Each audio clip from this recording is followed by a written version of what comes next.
Good morning, everyone. Dr. Morwenna Opie will be talking to us about those golden 3 months post-surgery. And initially post-surgery, our aim as stoma nurses is to encourage the patient to gain as many self-care skills as possible. We do this because we know it aids independence, but we also do this because we know it aids psychological adaptation to life with a stoma. But psychological adaptation to life with a stoma can be lengthy, and for some, it can impact them for the rest of their lives. Management issues can occur at any time, and it can affect all areas of their life, including family, friends, and work situation. As we know, quality of life can be negatively impacted if not managed correctly, and the patient might be facing other challenges like a cancer diagnosis, chemotherapy treatment, or in cases with Crohn's and colitis, a lifetime of failed treatment. A study by Sarabi in 2020 revealed that 3 months after surgery, 97% of patients had a high risk of suicidal ideation, with the risk only reducing to 84% at 6 months. This shows that the mental health of patients with stomas requires careful attention, not just post-surgery, but months down the line. In Stavropoulos et al.'s 2021 study on the lived experience of patients with a permanent colostomy, patients considered a colostomy so traumatic that death was an alternative option. So what does this mean for us as stoma nurses? It's important that we recognize and acknowledge feelings of suicidal ideation and feelings of hopelessness. That way we can involve the MDT much quicker. It's important that we reassess psychological support, not just in the diagnosis and post-surgery stage, but the whole lifetime of a patient's time with the stoma. Dr. Morwenna Opie will be talking to us about those first 3 months and about coping strategies that the patients can use to help prevent psychological problems. Thank you.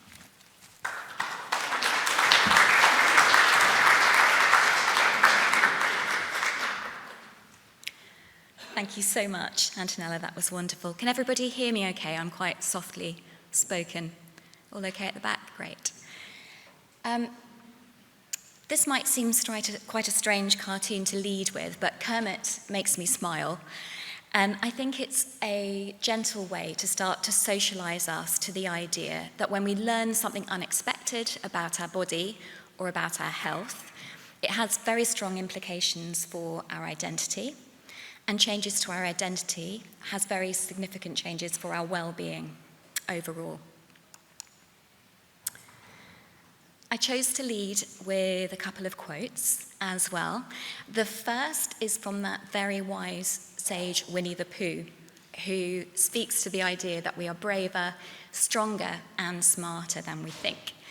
And that's a message I really wanted to start with and put out to all of you. I know that through your experience and partly through the disposition that led you to do this work, you have intuitive skills and you've been employing them for a long time. So while I'm certainly hoping to introduce some techniques that I might use in my work, and hopefully some techniques that you might take away that you might not have known about before, I really want to emphasize how much you already know. And it will be a great outcome for me if I feel I've given you confidence to do that more. The second quote is by a great hero of mine, Brené Brown, who you may have heard of. She talks an awful lot about shame and vulnerability and how important it is to address that when you're forming a connection with people. So another key message I want to get across is that so much that comes from finding a way to connect. And a lot of deep connection comes from allowing ourselves to be somewhat vulnerable and validating that in others. When we can do that and help someone get calm, it's amazing how transformative that process can be. We know from work with therapists, for example, that outcomes are 80% to do with the connection that's made between patient and therapist. So we're here to do a little bit of work, and I put up some quotes to remind us of the kind of challenging and difficult things that we might be hearing from people that we work with. And I'm going to invite you now, as you look at this, perhaps to think about a couple of people that you have worked with, that you have found particularly challenging, some things that you found it difficult to know how to respond to. And if you're aware of those, while I'm talking, it might be really helpful to think about how some of these techniques might apply to those people. So here we are, just really reinforcing that idea that we need to be able to challenge shame as it shows up, because shame associated with that idea that we're not good enough is incredibly incapacitating. It's incapacitating for us as healthcare professionals, and it's incapacitating for the people we work with, because shame makes you feel that you are not capable of changing. Ultimately, what we all really want is to feel loved, to feel valued, and a sense of belonging. And that's something which really connects us together. So I'm going to try and practice what I preach a little bit, because one of my recurring themes today is going to be how important it is to get centered and to get calm before you respond. So what I want you to do, it's been a busy morning, you've done incredibly well to get here. Let's take a minute to leave all of that behind, to try and leave behind all of those thoughts that might be showing up about where you're going next, particularly if you're presenting, of everything that's going on at home. And I thought I would introduce you to a grounding technique. So I'm going to invite you. You're all empowered individuals, so please don't feel anything that you don't feel comfortable doing. But I'm going to invite you just to take a breath in through your nose and take a couple of nice out breaths through your mouth. Really being aware as you use that lovely long out breath of letting go of any tension you're holding in your body. Really noticing that tension running out through your body, down your legs and into the ground. We'll do one more nice breath in and one more breath out. And now I'm going to invite you to use your 5 senses to help you get really present and a lot more steady. So perhaps just take a minute to notice your feet and how they feel as they're touching the ground. Really tune into that feeling, maybe move the balls of your feet a little bit. And then start to look at this rather gorgeous carpet. Really notice all the colours. Clearly an interior designer has worked hard on this one. And perhaps pick out one of those colours and start to look around the room and see what else that you can notice is the same colour as well. Normally I would say let's listen to the sounds you can hear in the room, but it is extremely quiet. So you might just be noticing the sound of silence as well as my room, as well as my voice. Perhaps tune into your sense of taste as well and sense of smell. You've had those lovely baps, I believe, so you might just notice all of that. And just take a minute to see if that's made a difference to your energy, if you feel a little bit different doing that. So that technique of tuning into senses and coming into the moment can be very useful. And we'll look at a few more later on as well. So I've talked a lot about how being authentic and being vulnerable with people we work with can be really helpful. There can be a tendency when things get difficult to hide behind a professional veneer to a certain extent and sort of withdraw. And that's something I'm really going to encourage you to think about being able to make that shift with. And in terms of that, I'm also going to be authentic myself and say that I have worked for a long time with people adjusting to all sorts of different long-term health conditions. But my experience helping people with stoma is not as vast as the knowledge that's in the room. So I'm here in a humble fashion. Antonella's here to correct me if I go off-piste. I'm hopeful that some of these techniques will feel applicable, but I hope there will be time for questions later. And I would love your feedback about anything that feels that's missing. And indeed, you're very welcome to talk to me afterwards as well and ask any questions, although I might ask some questions back as well. So the title of the talk here is about the importance of these critical 3 months. So I did spend some time looking at the literature on that. I think we're all intuitively aware that it's often when things have just happened that our emotions are most heightened before we have time to adjust and settle to that. But it's also very relevant because what we do know is that how people are doing at the end of that critical 3-4 month period is very much correlated with how they do long term in terms of their physical and emotional outcomes. So really leaning in to this period seems very important. What we do know is that in particular people who feel they didn't have good post-operative care particularly struggle. And the first viewing of the stoma also seems to be a really pivotal moment for helping people to adjust well in the long term. We also know that this is a time when patients are perhaps least likely to talk about their emotions and their well-being, which we can hypothesize is because they're feeling the sense that they should be grateful for the work that you've been doing to support them. And it can be perhaps hard to talk about resentments and difficult feelings at that stage. For sure, we do see improvement over time, but Antonella's already referred to these quite shocking statistics about suicide levels. It is worth making the caveat that this research was done in Iran, and we do know that cultural ideals about what is and isn't acceptable do come into play. And of course, suicidal ideation is quite different from suicidal intent. So an intent suggests that people have formed a plan and are thinking very seriously about suicide. Suicidal ideation is that thought that you perhaps would rather not be here, or you might not, you almost wish that you're not going to wake up in the morning, which still, of course, isn't acceptable. What it does do is very much speak to the level of emotional pain that many and indeed most people are experiencing in those early months. And this is the kind of story that breaks our heart. A young man at only 10 years old who took his life after experiencing bullying following having a stoma. So what are some risk factors to look out for? I think some of these are things that we would perhaps expect. Those with more significant health challenges, who've experienced hernia and complications, are often more at risk. Those who feel isolated, that are unable to be active and pursue things they were doing previously.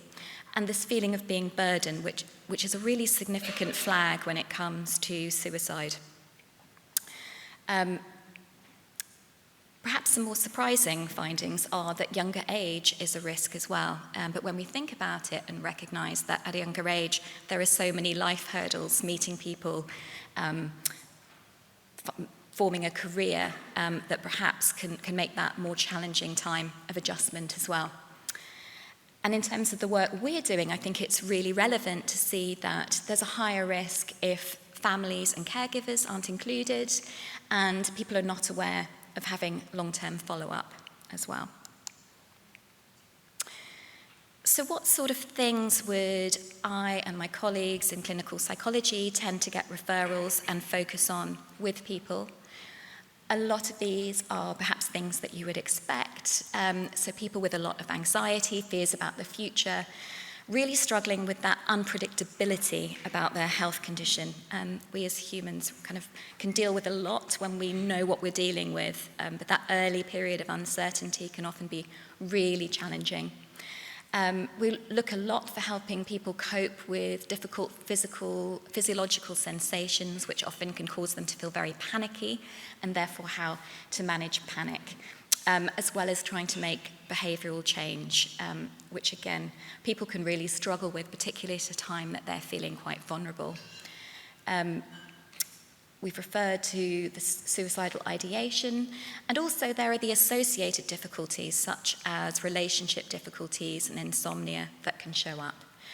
But a really important one from my point of view is this issue around self-esteem and identity and learning to be compassionate with ourselves, which really is the bedrock of all other aspects of change. And I think this is something we can all think about, how we can impact and support. So, therapy. I imagine that many of you have heard about cognitive behavioural therapy as an intervention. It's generally what's recommended by NICE when it comes to long-term conditions, and it does have very good results for working with mood and anxiety and helping people with the distress that are experienced in a lot of other long-term conditions. What's interesting, though, is that the jury is really out on CBT for stoma or irritable bowel disease, which is interesting, and I think might speak in part to the fact that at times cognitive behavioural therapy, which is trying to get people to engage with their thoughts and change them and look at things differently, can feel a bit invalidating when you're faced with an objectively really significant stressor. And therefore, we're going to talk about CBT because there are some really juicy, useful techniques that have emerged from it. But I'm also going to talk a little bit about other approaches, which rather than perhaps getting caught up in thoughts, teach us to step back, to get centered, and realize that focusing on those unhelpful thoughts makes us feel miserable, and therefore it makes sense to work out how to focus on other things that actually help us move in the direction of living well. But back to CBT, cognitive behavioural therapy. Essentially, this comes from the remit that it's not a situation that causes how we feel, but that this is impacted by our environment, by our body sensations, by what we do, and by what we think. So, for example, obviously, you're aware that your patients have a range of responses to having a stoma. So having a stoma doesn't cause you to feel a certain way. That's mediated by your environment. How much emphasis is put on body image, for example, or what are people expecting of you? Your body and how sensitive it is to physiological change and how attuned you are to your symptoms. Our behaviours, what was the pre-operative level of functioning and activity is going to have an impact as well. And also our thoughts. I'm sure that you have seen a great difference, for example, in people who consider their stoma to be an incredible life-saving intervention versus those who see it as having been the worst-case scenario. So CBT is particularly focused on changing thoughts and changing behaviours to help people to manage better. And one part of CBT is helping people identify perhaps particular tendencies in their thinking. And it might be worth to consider if you might be prone to any of these as well. So we've got the all or nothing, or the black and white thinking tendency, the mental filter. We, as humans, very much have a confirmation bias. So once we've decided something is true, we're much better at noticing the things that reinforce that than we are at noticing things that might challenge, for example, the idea that it always goes wrong when I try and go out. We tend to jump to conclusions quite quickly, and particularly to make assumptions about what other people are thinking. And that's one to really begin to challenge, because obviously we really don't know what other people are thinking, but assuming they're thinking the worst is generally very unhelpful. And we can also, obviously have a strong tendency to catastrophize and to assume the worst. It's interesting. Sometimes people do that because they think they're protecting themselves against the worst thing happening. But what it does tend to mean is that they're almost always feeling as if things are about to go wrong, and that really impacts their quality of life. Excuse me. So, another couple of quite helpful tools within CBT are, on the left here, we have an example of mapping out a formulation. So that's very much a part of of CBT. People that do CBT really like diagrams. I don't know about you. I find them helpful to an extent. But what we're trying to point out for people here is the way that some of their safety behaviours can actually increase anxiety in the long run. So let's take, for example, the idea that if somebody is going into a new environment, which might be the trigger, that this might kick off their anxiety. And at that point, their safety behaviour might involve an awful lot of checking. That helps them feel a bit calmer, and that relief is quite addictive. In the short term, it's helpful, but in the long term, it's reinforcing the idea that they're only able to cope if they do an awful lot of checking. And just sketching out this pattern is often quite illuminating for people to think about the rationale for challenging themselves and perhaps trying to go that bit longer without checking and to experiment with that. The decision tree I'm going to speak to a little bit later, so we'll come back to that. So as I mentioned, CBT is useful for getting into the thought that's showing up and thinking about how to challenge it. But sometimes that can be counterproductive. If people are very, very stuck and are perhaps making a comment like, I'm not prepared to live like this, it's very hard to get in and help people challenge that without being invalidating. And it can be useful to have some other techniques in that case as well. And I am therefore going to introduce you to a therapy approach called acceptance and commitment therapy. So it does indeed use strategies about coming into the moment and getting calm and centered so that you can start to think more clearly. Instead of feeling that we just need to make everything good, ACT really emphasizes that really difficult things do happen in life, and much as we might want to avoid them and make everything good, that can sometimes increase the problems. And what we often need to do is to realize how much it's harming us to keep allowing ourselves to get in a loop with our thinking, and how important it is to refocus on what's important to us and redirect our energy in that way. I do recommend this book to you as a really good introduction to this technique, and I've certainly found it very helpful when I discovered it to use for my own well-being as well. So a big part of ACT is about identifying what our values are. And this is quite a tricky concept to get your mind around. I've got some examples of A-related values that might come up here. I think a good way to think about your values is the reflection on your deathbed type scenario.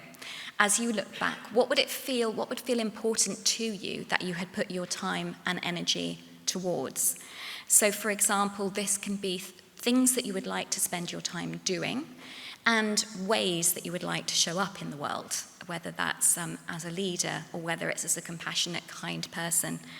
And spending time to really work out what your values are. And it's interesting, generally speaking, when you really apply yourself to this concept, there are often sort of 8 to 10 of those that really stand out as being the values that if you didn't meet them, you would feel lesser and less yourself. Now, this can be very helpful because if we set goals in life, they're very binary. You know, if somebody has set their heart on climbing Everest and they don't do it, there's a real sense of despondency. You know, my goal has now been taken away from me. But if we're able to identify what the values might be involved in that, for example, pushing myself to the limit, or, you know, if it was for charity, you know, doing something charitable, then we can really get flexible with recognizing, okay, that was the driver.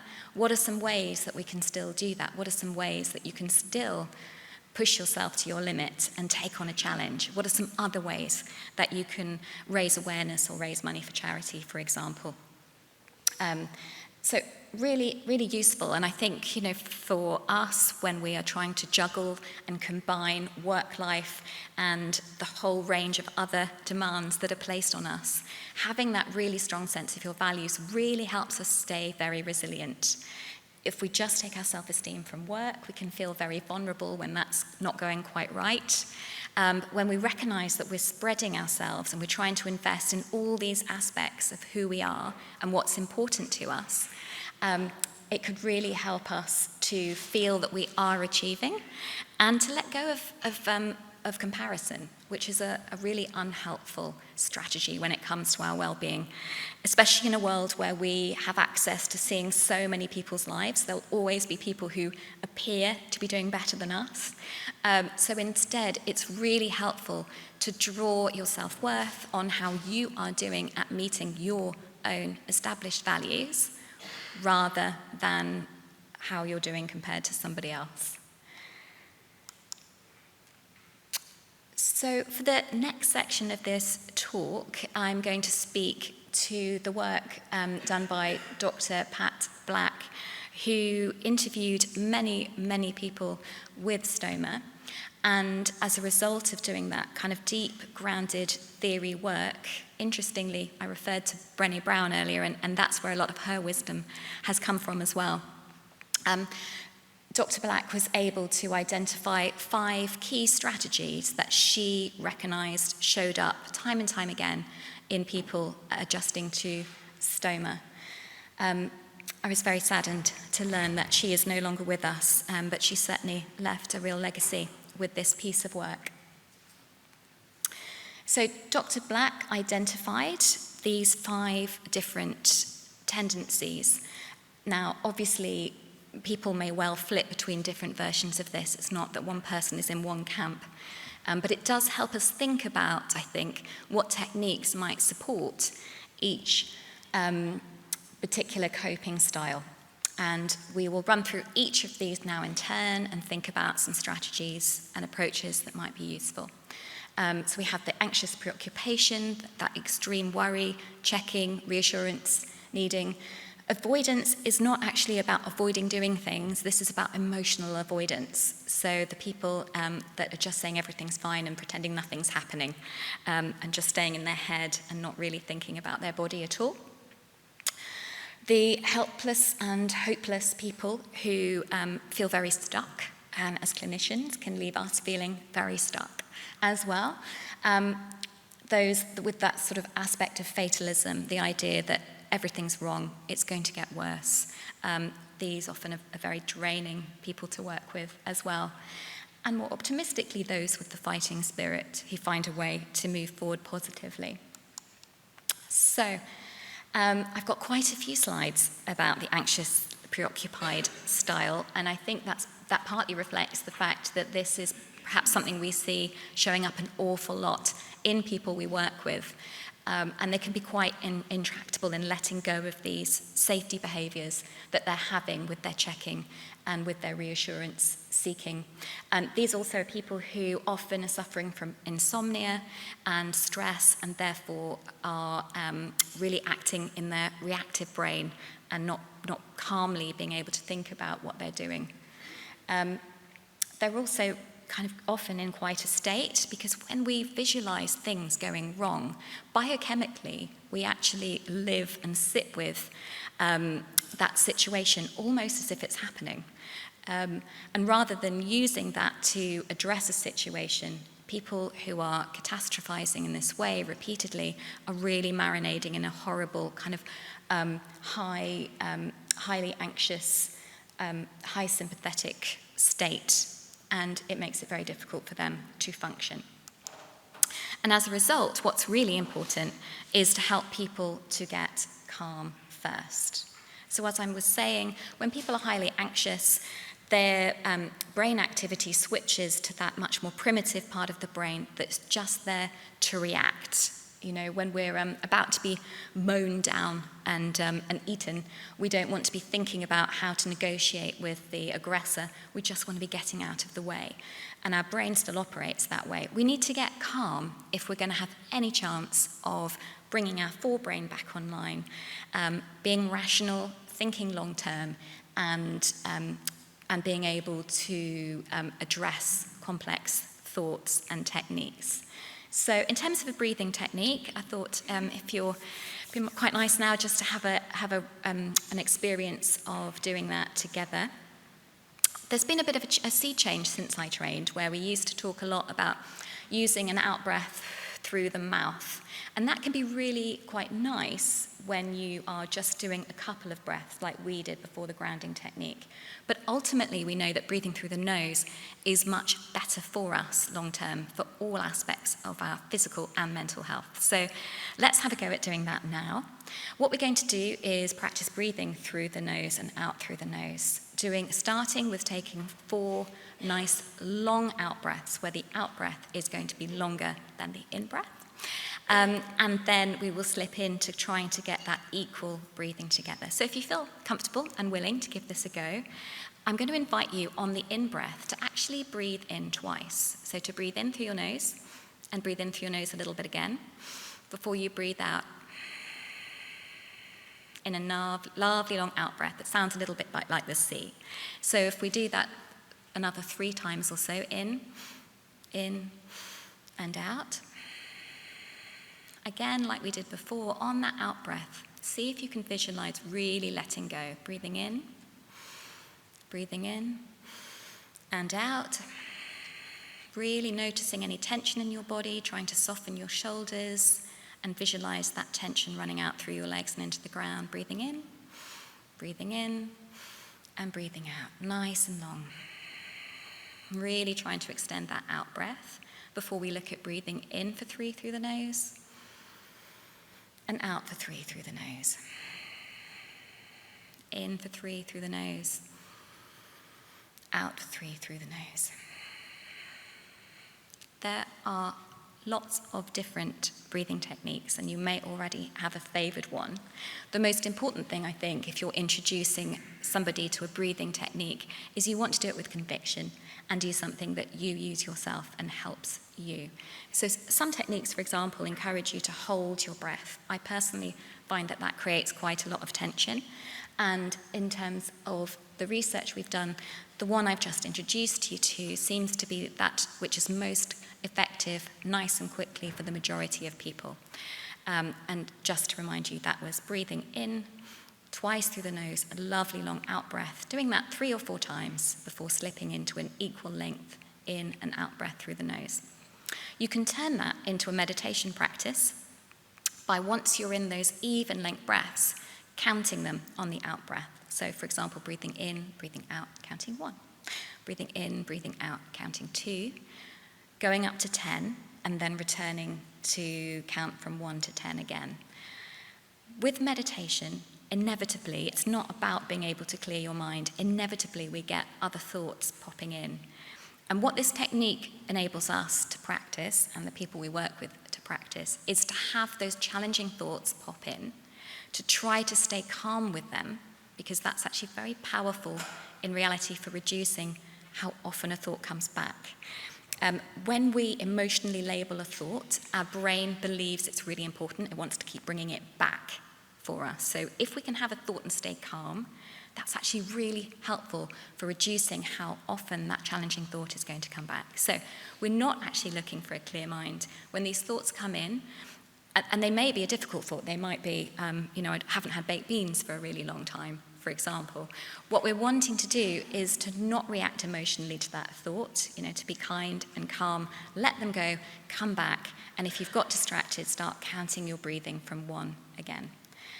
This is a technique that doing it a couple of times a day can be really powerful at helping reduce your baseline level of arousal as you're going around your day, and also really help our system not react quite so aggressively to difficult thoughts as well. So I commend it to you. So back to our anxious, preoccupied types. Hopefully, if we've found a way to calm them down a little bit, and potentially ourselves, giving ourselves a minute to get calm and think about how to support them. This is the worry tree that we looked at a little bit earlier. And what we're perhaps trying to do here is help people who are really caught in that what-if type thinking. What if everything leaks? What if somebody finds out? We try and help them turn that into then at that point, we will help you move forward. Because anxiety is partly based on the risk of a problem happening. But we're only anxious if we feel that we're unable to cope with that situation. And often it's more helpful to focus on how you would cope than it is to try and convince somebody that the problem isn't going to happen. So the decision tree is a helpful way of saying to yourself when there's a problem and asking yourself, right, is there something that I can actually do to manage this situation better? And if the answer is yes, then we're encouraging people to think about doing that or setting aside some time to do that. Perhaps, let's take, for example, if somebody's going to a new town for a meeting, it might be reasonable to look into where the appropriate toilets are, for example, to make that phone call to the place they're going and ensure that that's there. So that would be a sensible and productive thing to do. And after that, it's about realizing that you've stopped, you've considered this, and constantly allowing yourself to think about it is no longer helpful, and it's more important to refocus elsewhere. Equally, if there actually isn't anything to do about it, it's that narrative around, do you know what, there's nothing I can do about this. If I keep thinking about it, I'm going to make myself miserable, anxious, and it's really important that instead I stop that and I focus somewhere else.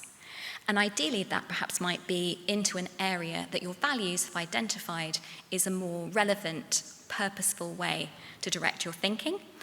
But also in the short term, it can be really helpful to encourage people to have a mental screensaver that they can pull in when they want to keep their mind busy on something more constructive.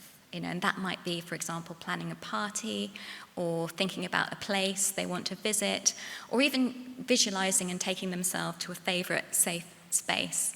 It can be quite useful to have something to draw on and to plan and to take your focus when you need to stop yourself problem solving on repeat in a way that stops being productive. I said that people with CBT like doing diagrams a lot, and I appreciate this is very small, but I thought it was useful to talk about general health anxiety, because I think once people have had a run-in with complex physical health conditions, they are often hypervigilant to other changes. And some things that can really cause a maintenance of health anxiety include, in case you can't see them very clearly here, we've got the idea of avoidance. So when you stop doing things, life becomes smaller and you're much more focused on the problems as they're showing up, and you feel that you can't manage and cope. Our resilience goes down. Checking behaviours also feed into anxious thinking, perhaps in part because when we focus on a particular symptom and check it a lot, it does actually escalate. Our body is very suggestible, and if we tell it that maybe there's a problem with a pain in our head, it's often going to answer by increasing the pain in our head, for example. Obviously, that anxiety also increases physiological arousal, which often makes symptoms feel worse as well, and of course people get quite fixated on reassurance seeking. That provides them with a lovely feeling of relief. And if in their lives they are so stressed and worried that they aren't getting relief and joy from other areas, it can become quite addictive to get that relief from reassurance seeking. So talking about this initially can perhaps help people realize how they are contributing to this situation. So let's take, for example, somebody who's reporting a terrible headache, and perhaps they really are now convinced that they've got a cancer in their brain and they can't let go of that. We can quite usefully help them think about what some alternative explanations might be other than this being caused by a tumour. And hopefully there people can look at ideas like dehydration, stress, the fact that they regularly get headaches, that's part of who they are, and then help them consider how likely really is the sinister cause versus the others. If you were talking to a friend who said they had a headache, how likely would you think it was that it would be a tumour versus these other techniques, for example? Potentially help people think about how long it would be safe to wait before getting reassurance. all of these shifts with people who have got quite entrenched in their thinking often require really kind of pacing that out. So it can be quite useful to really encourage them to just challenge themselves a little bit longer. Make a note in your diary if you need to, and try not to think about your headache until this time in 2 days and see if it's still there, for example. We also then have the avoidant people. We referred to them a little bit earlier. So these are the people who really pretending that everything is absolutely fine. They don't want to go there. They don't want to think about anything. They don't need any further appointments. They're quite busy and happy getting on. And it's often a red flag in all aspects of our well-being to kind of have a very much a I'm fine mindset. Actually, quite interestingly, when we look at people's childhoods and they say it was fine or it was normal, it's often quite a red flag as well, because people are more complex than that. In reality, even those who and there are those people who've had a lovely childhood, generally will speak to the idea that, well, mum and dad were a bit crazy and they were off doing this, but ultimately we had a really good time and I feel that I built up some skills. So those that are just kind of very much saying everything is fine, we can often really pick up that perhaps they might not be re-engaged in the type of activities that really bring them joy, and they're just kind of operating at a surface level, which may mean that they're actually getting less equipped to deal with their health management behaviours. So, what can we do for these people? And I'm a little bit aware of time. I felt like I had the floor for hours, so I'm going to kind of rattle through these a little bit more. It can be quite useful to ask people to actually say, how are you doing out of 10? Even with those people who are very much avoidant, they might acknowledge that they're an 8 or a 9, and that can open up a conversation about what would be missing to make this a 10, for example. It can be useful to ask people about previous interests to see if they are pursuing them, and really making it clear that that it's safe to say here that that often we can feel a social pressure in lots of contexts to say everything's fine, but that with you it's okay to not be okay. So ideally what we want to do, and again this is a book from that acceptance and commitment therapy paradigm that I mentioned earlier, called Living with the Enemy, where the enemy is sort of chronic and long-term health conditions. People can get very caught up in an identity around illness, and that becomes such a huge part of who they are. Obviously, if they've spent an awful lot of time having repeated surgeries and time in hospital, the rest of the world can shrink. And what's really important is to be able to get a level of acceptance around health, but also to recognise that we are much more than our health by identifying these other aspects that we value. And what we don't want to do is keep losing energy, getting frustrated with the problem areas, and instead move towards living optimally. Those helpless and hopeless people can feel quite overwhelming as well. This is where some of these techniques to take tiny, small steps becomes really valuable. We can really tune in to people sort of feeling incredibly stuck and reflect how normal that is, and help them consider how to take some small, achievable steps in the right direction. A really good question actually is to say to people, so what will you do about beginning to engage in a new activity, for example? What will you do? Puts a bit of emphasis on them to start to identify a small step that they can take. We need to be really patient in this scenario. It does take a lot of time, and it may be that you do need to get some additional help from additional psychology for people in this state, but you will be amazed how, if you can help people start to make a small step forward and give them a little bit of hope, that is transformative. The fatalist people are those that also really kind of focus on a lot of why me type thinking and are very despondent, can be quite, as I said, draining to work with. The why me is an interesting one, and I think that it's very good, again, validate these feelings, take some time to emphasize that it's not unreasonable to feel that. What's interesting, and we see time and time again, is if we validate a feeling and people feel heard, and safe and acceptable, they're much more likely to be able to find a way to start to move forward. So we can really emphasize, the why me question probably isn't going to get you anywhere. If you've thought about it for this long, you probably aren't going to find an answer. So let's instead start to think about what next.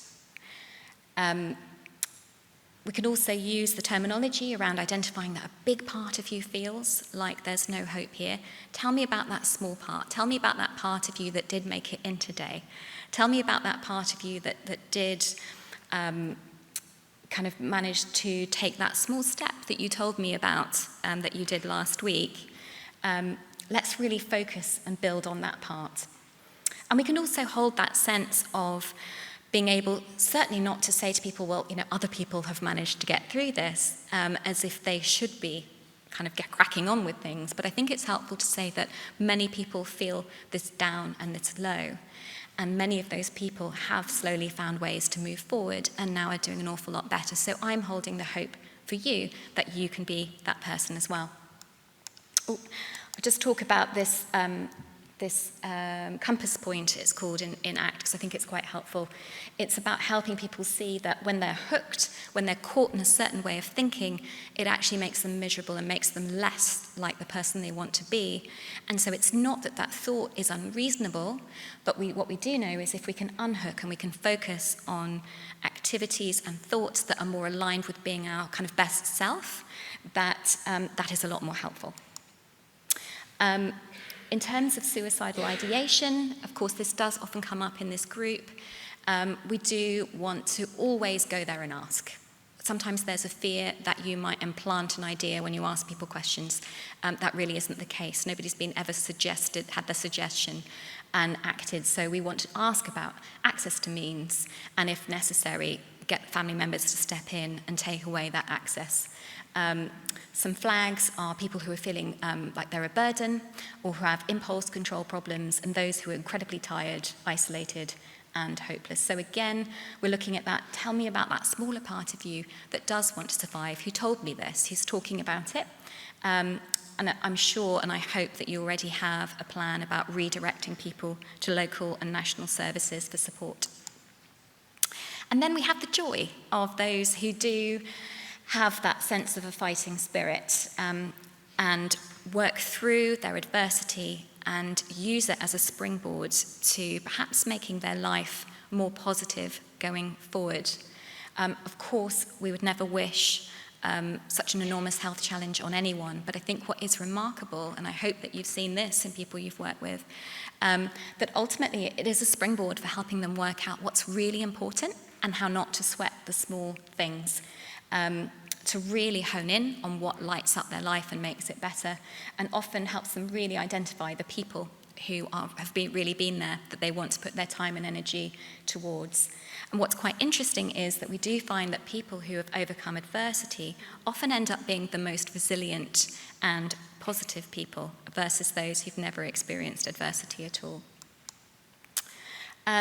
A quick run through a case example of someone I've worked with. I've used a different name, but I had full consent to talk about his situation. So this was a gentleman around 70 years of age who'd had a very busy work career doing something in numbers that I didn't understand, and really invested a lot of time being a trustee on actually about 5 or 6 different boards. He kept himself very busy between family and work, and part of this was because he'd experienced an awful lot of trauma, including the death of a couple of his family members. So he already had quite an established, avoidant, kind of invincible persona. He then got cancer, had extensive complications, was actually in hospital for many months, and had a colostomy. And that initial euphoria to be home shifted into a new state for him, who'd previously been avoidant. Suddenly he was incredibly anxious, checking an awful lot, and really afraid of traveling, which had been his main source of joy and relaxation in life. So some interventions that were helpful with Anthony were, of course, using that breathing techniques to get calm so that he could get back online, doing some work with the worry trees to help him consider doing a trip initially to London, and then ultimately taking a short flight to the Isles of Scilly, which are about half an hour's flight away from Cornwall, as he built up these graduated challenges, working on his mood, And also really challenging some perfectionistic tendencies which had shown up and that were really affecting his anxiety and his sleep. And also really looking at this conversation he had. His fixated thought was, I've gone from hero to zero, and helping tease and notice how much that people around him and himself could value the bravery that he's showing. I haven't got time to introduce you to tapping in the way I hoped, but this is a technique where you tap on acupressure points around your body. There is an app that can introduce it to you, and it's another nice practical technique to use with people who, particularly those, some people don't like focusing on breath. So tapping or EFT, evidence-based for reducing anxiety and cortisol levels, worth having a look at. And I'm also really emphasising, and hopefully you've seen this thread through this talk, that looking after our own mental health has huge impacts for other people. If we know how to ground, if we learn how to stay calm, if we're modelling that and we can hold space as a result for really difficult emotions, that can be transformative for people we work with. So, key takeaways, I hope, as well as your breakfast this morning. What we do know is that people are much more likely to uptake further psychological support if the concept has been introduced from a healthcare professional. And if you've begun to do some of that work with them already, you are so trusted and your thoughts on this will really be valued. The breathing and the grounding, incredibly helpful as a first step, otherwise you're not really going to access somebody's calm, measured thinking. Mindfulness and acceptance can help us and our patients manage strong emotions, not try and sidestep them, get in amongst them and work out how to navigate them better. What we really want is to help people learn to manage themselves, of course. They need some support to do that sometimes, and a really important part of that is really encouraging them to keep active and particularly to stay sociable. We want to give hope, and we've touched on some ideas about, tell me about that small part of you, or that idea that we can hold on to that knowledge that they can improve. And really, if you take anything from today, please recognise that if you can stay calm, hold space, and validate and hear someone, that is already a huge intervention in supporting them to generate their own capacity to heal and to take steps forward. Thank you very much.